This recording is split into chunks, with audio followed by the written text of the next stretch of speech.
Hello everyone, Leon Homes private limited property channel को आपको स्वागत। जी आम चलतु सीवी रमण कॉलेज पाखापाखि आउ गोटे घर बारी प्लॉट विजिट करी आसवा। नमस्कार। भुवनेश्वर गोहिरिया छकर नेशनल हाईवे रु आमे लेफ्ट को टर्न करिक जाउचंती सीवी रमण इंजीनियरिंग कॉलेज रोड रे। ए नेशनल हाईवे रु आमे जिबा ओनली 350 मीटर डिस्टेंस।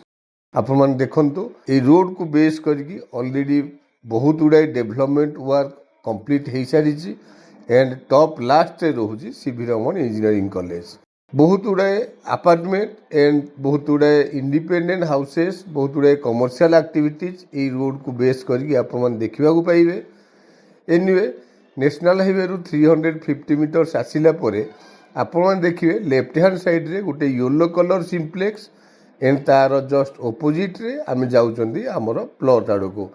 ये देखु लेफ्ट हैंड साइड रे मात्र 4टी प्लॉट पर से लेफ्ट हैंड साइड रे ही 5th प्लॉट आमर सेलेबल प्लॉट।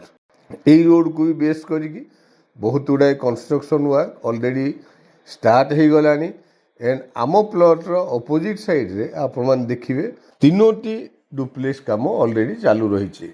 एनीवे ये प्लॉट रे छिड़ा ही आपण माने पेरिफेरल डेवलपमेंट को मार्क करंतु। बहुत गुड़ाए कंस्ट्रक्शन वर्क ऑलरेडी कंप्लीट हो सारी।